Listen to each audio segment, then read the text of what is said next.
어느덧 매서운 추위와 칼바람이 사라지고 점점 따뜻한 바람이 불어오는 지금, 길거리에 다니는 사람들의 옷차림이 얇아지는 것을 보며 봄이 어느새 성큼 다가왔다는 걸 느낄 수 있는데요.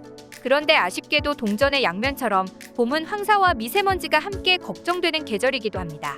황사는 주로 3에서 5월에 중국이나 몽골의 사막지대에서 불어오는 흙먼지를 의미하는데요. 특히 이 황사는 농작물의 숨구멍을 막아 생육에 장애를 일으키거나 사람의 눈질환을 유발하고 호흡기관으로 깊숙하게 침투해 악영향을 끼치죠. 과거 중국은 한국의 중국발 황사라는 표현에 발끈했는데요. 중국 외교부 대변인인 자오리제는 환경과 대기 문제는 국경이 없다라며 황사의 시작은 몽골이라고 불편한 심기를 드러냈죠. 본인들도 중국 베이징 자금성 부근의 사진을 공개하며 황사는 중국 국경 밖에서 시작됐고 중국은 단지 거쳐가는 곳일 뿐이라고 변명했는데요. 코로나도 본인들 것이 아니라고 우겨댔듯이 황사도 본인들 책임이 아니고 되려 피해자라고 뻔뻔하게 나온 것입니다. 하지만 이를 보다 못한 나사에서 자료를 꺼내들었는데요. 미국 인공위성 아쿠아로 촬영한 사진에서는 중국 북서부 타클라마칸 사막 부근에서 생긴 황사가 베이징을 뒤덮는 모습이 발견됐고 중국이 피해자라는 말은 거짓말로 드러나고 말았습니다. 하지만 이 기사에서 알 수 있었던 것은 실제로 한반도에 영향을 미치는 황사의 80%가 고비 사막과 네이멍구 고원에서 발원해 서풍을 타고 유입되고 있었다는 것인데요. 이 지역에서는 과거 15세기 만리장성을 쌓느라 많은 벽돌이 필요했고 벽돌을 굽기 위해 나무를 베어내 현재 고비 사막은 풀이 자라지 않는 거친 땅이라는 이름의 뜻에 맞게 사막이 되어버린 것입니다. 고비 사막은 강우량이 연간 25에서 50mm밖에 되지 않는 건조한 지역일 뿐 아니라 현대에 들어서는 중국의 급격한 산업화로 인해 사막화는 더 빨라지고 있다고 하는데요. 문제는 봄만 되면 편서풍으로 인해 동서 길이 1500km, 남북 길이 800km, 면적 129만 5km까지 넓어져 버린 거대한 땅에서 모래바람이 불어온다는 점이죠. 이 모래바람은 중국에 있는 매연과 화학물질, 미세먼지까지 모두 합쳐져 널리 퍼져나가기 때문에 주변 국가들은 이를 해결하기 위해 노력했는데요. 국제사회에서는 몽골 지역에 나무를 심어 사막화를 막아야 한다는 여론이 들끓었지만 워낙 많은 돈이 들어가기도 하고 막대한 비용에 비해 실익은 없어서 서로 눈치만 보는 상황이었습니다. 그런데 바로 이때 나선 나라가 있었는데요. 바로 한국이었습니다. 한국의 한 환경봉사단체가 조용히 고비 사막으로 떠난 것인데요. 황량한 바람만 불던 모래사막에 한국인이 투입되자 수년 만에 울창한 숲으로 변했다면 믿어지시나요? 처음 한국의 환경봉사단체가 몽골로 떠난 이유는 황사 때문이었습니다. 이를 막기 위해 고비 사막에 방풍림을 조성하자는 아이디어를 냈고 직접 시도하기 위해 떠난 것인데요.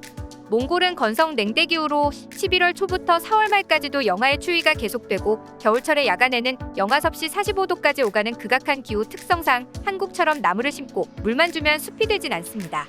무려 풀과 나무를 심고 10년 이상의 정성을 들여야 숲이 조성되는 결과를 얻을 수 있었는데요. 이들이 직접적으로 이득을 얻을 수 있는 것이 아니었음에도 불구하고 자발적으로 묵묵히 나무를 심고 우물을 파기 시작했습니다. 이런 한국인들의 행동에 의문을 가진 몽골 언론들은 이에 인터뷰를 요청하였고 이들은 이에 대해 사막도 푸른 숲으로 변할 수 있다는 희망을 주고 싶었다고 대답했습니다. 내일 지구가 멸망할지라도 나는 오늘 한 그루의 사과나무를 심겠다는 스피노자의 말이 떠오르는 답변인데요. 지금은 그 결과를 알기에 대단한 일이라는 것을 알지만 당시에는 이게 정말 이뤄질지도 모르고 얼마 정도가 걸릴지도 모르는 상황에서 희망을 위해 노력하는 것은 정말 어려운 일이라고 생각되는데요. 심지어 유엔마저 몽골 지역의 사막화를 막기 위해 세계 사막방지의 날까지 지정하며 살려보려 했지만 실패했던 땅이었기에 한국인들이 쓸데없는 일을 한다는 시선도 있었죠. 그뿐만 아니라 봉사활동을 하고 있는 한국의 사람들을 몽골의 유목민들마저 반가워하지 않았다고 합니다. 몽골인들은 태어나면서부터 염소를 기르며 살아가는데요. 사실 몽골인들의 과도한 염소 목축은 사막화에 큰 영향을 주기도 합니다. 염소가 풀을 뿌리까지 뽑아먹는 습성이 있어 사막화를 가속화시켜왔던 것인데요. 상황이 이렇다 보니 그들에게는 사막화가 당연한 일이고 오히려 나무는 가축을 돌보는데 방해가 되는 식물로 인식하고 있던 것입니다. 그뿐만 아니라 사막에선 물이 굉장히 소중한데 그걸 나무에 주고 있으니 그들의 입장에선 이해할 수가 없었던 것입니다. 당시 한국의 봉사단체들은 안 그래도 나무 심기 활동도 힘든데 유목민들의 반대까지 더해지니 활동을 계속 유지하기 어렵겠다는 생각까지 했다고 합니다. 하지만 불굴의 한국인들은 여기서 포기하지 않았는데요. 그저 사막화를 막아보겠다는 일념 하나로 묵묵히 나무를 심고 양동이에 물을 담아 꾸준히 물을 주었습니다. 그러자 몽골에도 점점 변화가 찾아왔는데요. 다른 땅들과는 달리 관리를 해준 곳에 수분기가 돌기 시작했고 그곳에서 묘목들이 점점 잎을 틔우는 기적이 찾아온 것입니다. 그러자 선순환으로 점점 동물들이 찾아오기 시작했고 다시 사막은 죽음의 땅이 아닌 생기가 넘치는 땅으로 변하고 있었습니다. 그러자 개인 봉사단뿐 아니라 기업들도 참여하기 시작했는데요. 몽골에 진출해 있던 기업들은 몽골 내 한국 제품 판매 수익의 일정 금액을 적립해 한몽 대학생 자원봉사자, 지역 주민, 환경시민 봉사단과 함께 나무 심기를 지속했다고 합니다. 그 결과 2014년에는 유엔 사막화 방지 협약으로부터 생명의 토지상을 수상하는 쾌거도 이뤘습니다. 이러한 모습을 본 유목민들도 사막도 변할 수 있다는 희망을 품게 되었는데요.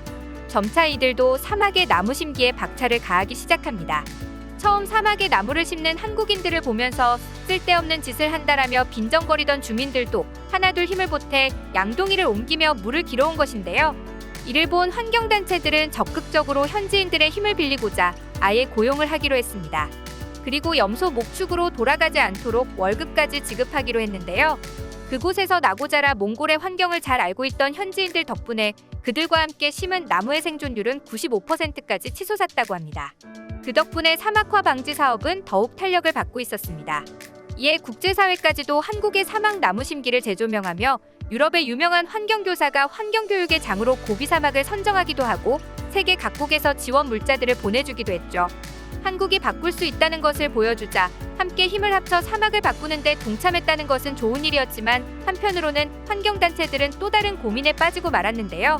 지금은 월급을 주는 방식으로 나무 심기를 이어가고 있지만 한국인들이 모두 떠나고 관리가 멈추게 되면 금방 다시 사막화가 될 것은 예정된 일이었기에 이를 어떻게 해결해야 할지 막막했던 것입니다. 그래서 한국인들은 또 새로운 묘수를 생각해냈는데요. 바로 현지인들이 성장이 빠른 소나무와 버드나무 그리고 과일나무를 심도록 한 것입니다. 그뿐만 아니라 한국의 전문 인력들을 파견해 첨단 농업기술과 비닐하우스 농법을 전수해 상추, 토마토, 감자를 재배할 수 있도록 지원한 것인데요. 과일나무의 경우에는 심고 2에서 3년이 지나면 열매를 수확해 새로운 소득을 내는 것이 가능합니다. 만약 과일나무와 작물 재배를 통해 새로운 소득이 발생한다면 사막화를 발생시키는 염소 목축도 자연스레 줄어들 테고 나무를 잘 키워내는 것이 수익으로 이어지기 때문에 앞으로도 나무 심기 사업은 순탄하게 지속될 것으로 예상한 것이죠. 그리고 그들의 예상은 보란듯이 맞았습니다. 풀 한 폭이 자라지 않던 지역에서 토마토, 감자 등 여러 가지 작물을 재배하면서 이전에는 상상도 할 수 없는 세상이 펼쳐졌는데요. 풀이나 나무가 없어 고향을 떠났던 사람들도 하나둘씩 돌아오고 푸른 숲이 된 사막을 보고 산림보호원으로 직업을 바꾸는 사람들도 늘었다고 합니다. 물론 중간에 공을 가로채기 위해 몽골의 군수가 이 초립지를 지자체 소유로 해야 한다고 강력하게 주장한 적이 있었지만 몽골의 주민들이 직접 나서서 군수의 결정에 반발했고 다시 푸른 숲의 공은 몽골 현지인들과 한국인에게 돌아갔습니다. 그들은 이젠 10년 전과는 무척이나 달라진 모습에 진심으로 한국에 감사함을 전한다고 하는데요. 비록 처음에는 사막을 숲으로 만든다는 얘기가 허무맹랑해 보였지만 이걸 진짜로 해내는 한국인들을 보며 이런 것이 진정한 선한 영향력이 아닐까 생각됩니다. 희망을 만들어낸 한국인들에게 진심 어린 박수를 보내며 오늘 내용은 여기서 마치겠습니다. 여러분의 소중한 의견을 남겨주세요. 그리고 많은 분들이 보실 수 있도록 널리 공유 부탁드립니다. 지금까지 코리아주모였습니다. 시청해주셔서 감사합니다.